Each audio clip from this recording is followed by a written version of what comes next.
জনমুক্তি আন্দোলন নামটা মনে রাখবেন নিশ্চয়। এনসিপি, জামায়াত ইসলাম এবং তাদের সমমনা কয়েকটি দল জাতীয় নির্বাচন চাইছে না, কারণ তারা স্থানীয় নির্বাচন করে নিজেদের যোগ্যতা যাচাই করতে চাইছে আর কি।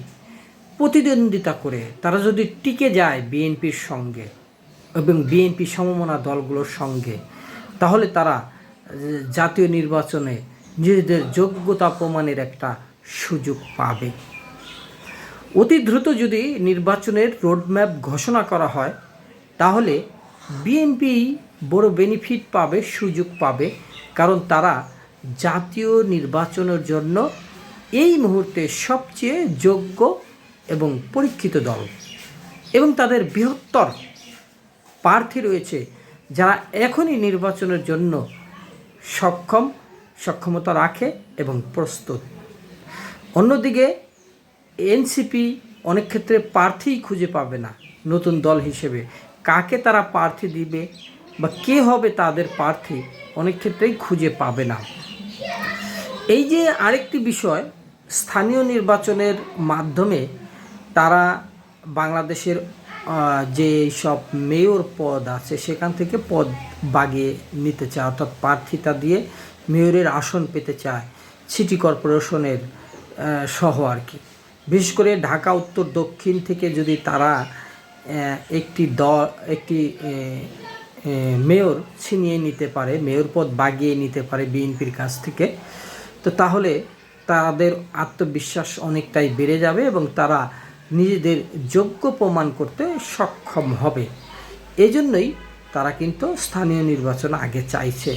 অন্যদিকে বিএনপি প্রস্তুত। বিএনপির ইশরাক হোসেন আছেন, তারপর উত্তরে কে আছেন এই মুহূর্তে যদিও নাম বেশ আলোচিত হচ্ছে না, তো সে কারণেই আর কি এই মুহূর্তে নামটাও আমি বলছি না। আরেকটি বিষয় হচ্ছে যে বৃহত্তর পরিসরে ক্ষমতা দখলের একটা সুযোগ বা ক্ষমতায় যাওয়ার একটা পরীক্ষিত প্রমাণও পাবে এনসিপি বা জামায়াত ইসলাম। এই জন্য হয়তো তারা চাচ্ছে না। এখন রাজনৈতিক দলগুলোর কৌশল যদি আপনারা বিবেচনায় আনেন, যে দেখেন রাজনৈতিক দলগুলোর কাছে স্থানীয় ও জাতীয় নির্বাচনের গুরুত্ব কিন্তু ভিন্ন। জাতীয় নির্বাচনের গুরুত্বটা কি? জাতীয় নির্বাচন একটি দলের সামগ্রিক জনপ্রিয়তা, দেশের এই প্রধান রাজনৈতিক শক্তি হিসেবে অবস্থান এবং সরকার গঠনের সক্ষমতা প্রমাণ করে। জাতীয় সংসদে সংখ্যাগরিষ্ঠতা যদি পায় একটি দল, তাহলে তারা দেশের নীতি নির্ধারণ করতে, তারপর আইন প্রণয়ন করতে এবং দেশের শাসনভার পরিচালনা করার একটা বিরাট সুযোগ পায়। অনেক দল তাই জাতীয় নির্বাচন তাদের মূল শক্তি একটা বিষয়ে দেখে, যে এটাই মূল শক্তি, এমনটা দেখে। আর স্থানীয় নির্বাচনের অনেকগুলো সীমাবদ্ধতা আছে। যেমন ধরেন, স্থানীয় নির্বাচনে জয়লাভ স্থানীয় পর্যায়ে দলের প্রভাব থাকে, কিন্তু এটি জাতীয় ক্ষমতার আসনে বসানো সরাসরি কোনো সাহায্য করে না। অনেক সময় স্থানীয় নির্বাচন দলীয় প্রতীক বা জোটের পরিবর্তে প্রার্থীর ব্যক্তিগত পরিস্থিতিও প্রভাবের উপর নির্ভর হয়। যেমন ধরেন, কোনো একটি এলাকায় মেম্বার হবে, ওই এলাকায় দল তো অনেকেই করে, তারপরেও এমন কিছু ব্যক্তি আছে তারা কোনো দল করে না, কিন্তু জনগণের কাছে ব্যাপক জনপ্রিয়। তার কারণ হয়তো কেউ ভালো একজন জনপ্রিয় শিক্ষক বা ভালো একজন ধর্মীয় নেতা বা সাদা মনের মানুষকে সহযোগিতা করে এবং জনদরদি, এ ধরনের একটা প্রভাব থাকে। তারপরেও রাজনৈতিক দলগুলোর সাপোর্টে অনেক ক্ষেত্রে অনেক জায়গায় কিন্তু মেম্বার, চেয়ারম্যান, উপজেলা chairman, vice chairman, mayor, councillor হয়। সেদিক দিয়ে এটা কিন্তু একটা পরীক্ষা। এই পরীক্ষার বলেই তারা জাতীয় নির্বাচনের দিকে ধাবিত হতে চাইবে এবং যোগ্যতা যাচাই বাছাইয়ের জন্য বিরাট সুযোগ পাবে, যেটা এনসিপি, জামায়াত ইসলাম সহ অনেক রাজনৈতিক দল চাইছে। কিন্তু বিএনপি এটা চাইছে না। বিএনপি অতি দ্রুত নির্বাচনের রোডম্যাপ চাইছে। দলগুলো স্থানীয় এবং জাতীয় নির্বাচনে তাদের যোগ্যতা বা গ্রহণযোগ্যতা বিভিন্নভাবে মূল্যায়ন করে।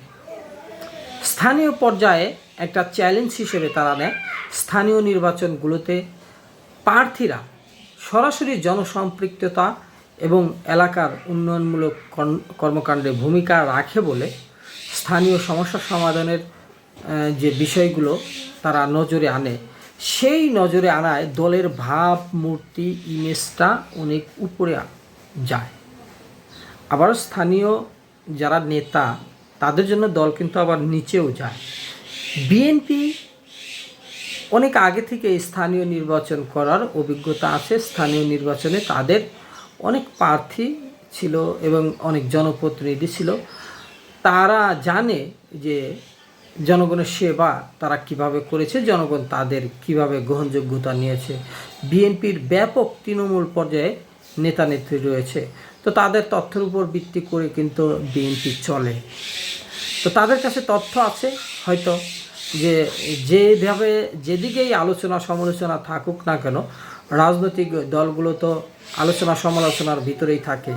ওই যে জনমুক্তি আন্দোলন একটা কথা বলেছিল আপনাদের, যেটা অনেক ক্ষেত্রে ভাইরাল হয়েছিল, কয়েকটি জায়গায় দেখেছি যে রাজনৈতিক দলগুলোর জন্য দুইটা জিনিস, একটা ফুলের মালা, একটা জুতার মালা, এই দুইটা পাশাপাশি দেখবেন। সকালে ফুলের মালা দিয়ে বরণ করে নানা কিছু করছে তাকে নিয়ে, বিকালে সন্ধ্যা হতে না হতেই কোনো একটা কারণে জুতার মালা দিয়ে তাকে রাজপথে হাঁটাচ্ছে।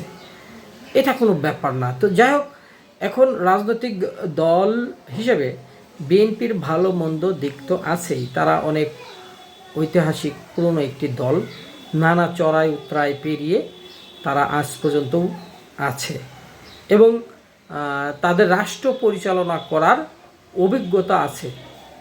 একাধিকবার তারা রাষ্ট্র পরিচালনা করেছে। যদিও এখানে জামায়াত ইসলাম একটু অংশীদার হয়েছিল, একবার তারা বিএনপির সঙ্গে 4 দলীয় ঐক্য জোট সরকার করে তারা দুজনে মন্ত্রিত্ব পেয়েছিল। তো সেই দিক দিয়ে বিবেচনা করলে জামায়াতও একটু রাষ্ট্র পরিচালনায় অংশীদার হয়েছিল। কিন্তু এনসিপি তো একেবারে নতুন, এখনও নিবন্ধন বা প্রতীকই পায়নি। তো তারা যে এই মুহূর্তে যদি নির্বাচনের রোডম্যাপ ঘোষণা করে যে ডিসেম্বরে নির্বাচন হবে, তারা অনেকটা আউলা ঝাউলা হয়ে যাবে। তারা কোন দিক দিয়ে কি করবে দিশাই খুঁজে পাবে না। আর জামায়াত তো অলরেডি একটু প্রস্তুত আছে। সর্বশেষ আমির হামজাকে দিয়েছে আর কি নমিনেশন, কুষ্টিয়া 3 আসন থেকে অনেক আসনে দিয়ে ফেলেছে নমিনেশন এবং প্রার্থিতা নিশ্চিত করেছে, এবং আরও কিছু আছে হয়তো বাকি, সেটাও তারা করে ফেলবে। আর নির্বাচনের রোডম্যাপ ঘোষণা দিলে তো তারা অতি দ্রুতই এগিয়ে থাকবে। যদিও বিএনপি এখনও প্রার্থী ঘোষণা করেনি, কিন্তু হয়তো সিলেক্ট করে রেখেছে যে কাকে দেওয়া যায়, বা তারা তৃণমূল পর্যায়ে গবেষণা চালিয়ে যাচ্ছে যে যোগ্য নেতাকে কাকে যোগ্যতায় আনা যায়। এখন জাতীয় পর্যায়ের যোগ্যতা, জাতীয় নির্বাচনগুলোতে সাধারণত জাতীয় ইস্যু, দলীয় প্রধানের কারিশমা, নির্বাচনী ইশতেহার এবং বড় জোটের রাজনীতির দ্বারা প্রভাবিত। তারপর যেসব দল মনে করে যে তাদের জাতীয় পর্যায়ে একটি সুসংহত সাংগঠনিক কাঠামো, তারপর প্রভাবশালী নেতৃত্ব, কার্যকরী নির্বাচনী ইশতেহার আছে, তারা জাতীয় নির্বাচনে আগ্রহী হয়। তো এদিক দিয়ে বিএনপি কিন্তু এর সব দিক দিয়েই আর কি পরিপূর্ণ। কিন্তু ইশতেহার কি ঘোষণা করেছে এনসিপি, জাতীয় নাগরিক পার্টি, তারা কিন্তু আজ পর্যন্ত ইশতেহার ঘোষণা করেনি। যদিও তারা জাতীয় ঐক্যমত্য কমিশনে, মানে এটা সবার জন্যই ছিল, শুধু এনসিপির জন্য না, তারা গণপরিষদ নির্বাচন চেয়েছে, গণপরিষদের মাধ্যমে সংবিধান পরিবর্তন চেয়েছে। আবার কোনো কোনো নেতা জাতীয় সরকারের রূপরেখা দিয়েছে, গণভোটের কথাও বলেছে। কিন্তু বিএনপি বলেছে জাতীয় নির্বাচন হবে আগে, নিম্নতম সংস্কার করে তারপরে একটা আর কি সংস্কার, নাকি যা ওই নির্বাচিত সরকার এসে বাকি সংস্কার করবে। এখন বিএনপির প্রেক্ষাপটটা যদি আমি একটু আরেকটু পরিষ্কারভাবে বলি, বিএনপির ক্ষেত্রে ঐতিহাসিক অবস্থান, বিএনপির যে বাংলাদেশের অন্যতম প্রধান রাজনৈতিক দল, একটু আগে বলছিলাম, এবং অতীতে একাধিকবার সরকার গঠন করেছে, তাদের একটি বড় ভোটার ভিত্তি রয়েছে, বলয় রয়েছে, দেশ জুড়ে তাদের সাংগঠনিক কাঠামো কিন্তু রয়েছে। তাদের অবস্থান বর্তমান প্রেক্ষাপটে বিএনপি একটি মানে নির্বাচনমুখী দল হিসেবে জাতীয় নির্বাচনকে তাদের রাজনৈতিক আন্দোলনের একটা অংশ হিসেবে দেখছে। সেদিক থেকে নির্বাচন আদায়ের জন্য তারা কিন্তু সরকারকে প্রেশার দিচ্ছে। ডিসেম্বরেই নির্বাচন হতেই হবে। জনাব তারেক রহমান ভারপ্রাপ্ত চেয়ারম্যান কিন্তু এই যে তারেক নূর সমাবেশে উনি অলরেডি বলে দিয়েছেন। এবং তার কথার জবাবে ডক্টর মোহাম্মদ ইউনূস প্রধান উপদেষ্টা, অনেকে মনে করছে আর কি, কথার একটা জবাবও দিয়েছে। জাপানে তিনি যখন সফরে ছিলেন সেখানে উনি বলেছেন যে কেবলমাত্র একটি দলই নির্বাচন চায়। তার পাল্টা জবাব দিয়েছে বিএনপি নেতা সালাউদ্দিন আহমেদ। তিনি বলেছেন যে কেবলমাত্র একজন ব্যক্তি নির্বাচন চায় না। তো এটা কিন্তু আমরা দেখেছি, খবরে এসেছে। যাই হোক, জনমুক্তি আন্দোলন এটা নিয়েই তো বিশ্লেষণ করছে। তো কথা প্রসঙ্গে কথা আসে, আমি যেটা বলছিলাম, বিএনপি মনে করে যে জাতীয় নির্বাচনে অংশ নিয়ে তারা বর্তমানে একটা সরকার গঠন করবে এবং জনগণের ভোটাধিকার ফিরিয়ে আনবে এবং ক্ষমতা তাদের হাতে আসবে। বিএনপির মতো বড় দলগুলোর লক্ষ্য কিন্তু থাকে, রাজনৈতিক দল মানেই ক্ষমতায় যাওয়ার লক্ষ্য। তাছাড়া রাজনৈতিক দল করবে কেন? একটা দলকে আপনি দেখান দেখি যে সে ক্ষমতায় যেতে চাইছে না, ক্ষমতায় যাবে না, বা প্রধানমন্ত্রী হবে না তাদের দলের কেউ। সবাই প্রধানমন্ত্রী হতে চায়, রাষ্ট্রের ক্ষমতা পেতে চায়। জনমুক্তি আন্দোলন কিন্তু দেখেছে, কারণ এটি তাদের রাজনৈতিক আদর্শর অন্যতম একটি খুঁটি, যে দল ক্ষমতায় যাবে, তাদের দলের নেতা প্রধানমন্ত্রী হবে এবং দেশের নীতি নির্ধারণে সরাসরি তিনি প্রভাব ফেলবেন, তার দল প্রভাব ফেলবে এবং শুধু জাতীয় না, স্থানীয় পর্যায়েও তারা কিন্তু এটা নিয়ে করবে, ভাববে। এবং আরেকটি বিষয় হচ্ছে যে দেখুন, যেহেতু ক্ষমতা প্রাপ্তির একটা বিষয় আছে, ক্ষমতা কোনো কিছু নিয়ে যদি তারা ভাবে, তার ভিতরে অন্যতম একটি হচ্ছে ক্ষমতা এলে তারা জনগণের সেবা করার একটা সুযোগ পায়। আবার ক্ষমতা এলে তাদের সংগঠনের যদি কোনো দুর্বলতা থাকে, ক্ষমতা ব্যবহার করে দলের স্থানীয় বা জাতীয় পর্যায়ে যে সমস্যা আছে সেই সমস্যাগুলোকে কাটিয়ে উঠে একটা শক্তিশালী সংগঠন, রাষ্ট্রের অন্যতম প্রধান শক্তিশালী সংগঠন হিসেবে গড়ে তোলার সুযোগ পায়। জাতীয় পর্যায়ে কিছু পরিচিত মুখ পায়, তারপর কেন্দ্রীয় নেতাদের অনেকেই মন্ত্রী হয় এবং সেক্ষেত্রে ওই যে মন্ত্রী হওয়ার পর তারা গ্রাম বা ওয়ার্ড পর্যায়ে তাদের কর্মী সমর্থকদের একটা নেটওয়ার্ক গড়ে তোলে। তো এভাবেই দল একটা শক্তিশালী হয়ে ওঠে। তো সেক্ষেত্রে বিএনপি তো 17 বছর যাবৎ ক্ষমতার বাইরে, তারা জাতীয় নির্বাচন করে যদি ক্ষমতায় আসে তাহলে দেখবেন তারা হবে, তাদের দলটাকে আরও শক্তিশালী গড়ে তুলতে পারবে। আবার অর্থনৈতিক সীমাবদ্ধতা, ক্ষমতার বাইরে থাকায় ব্যবসা, মানে দল ক্ষমতায় থাকলে এটা যে দলই আসুক তাদের নিজস্ব পছন্দের লোক, দলের নেতাকর্মীরা অনেক ব্যবসা প্রতিষ্ঠান বাগিয়ে নিতে পারে, অনেক ব্যবসার সুযোগ সুবিধা পায়।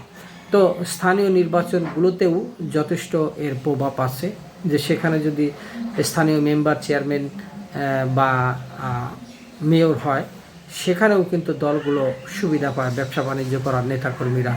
তো সেদিক থেকে দলকে অর্থনৈতিক সাপোর্ট দেয়। তো এনসিপি বা জামায়াত ইসলাম সেখান থেকেও অর্থনৈতিক সাপোর্ট পাবে, আবার বিএনপিও হয়তো পাবে। আর জাতীয় পর্যায়ে যদি আসে ক্ষমতায় তাহলে তো আরও। ছোট দলগুলোর জন্য এই স্থানীয়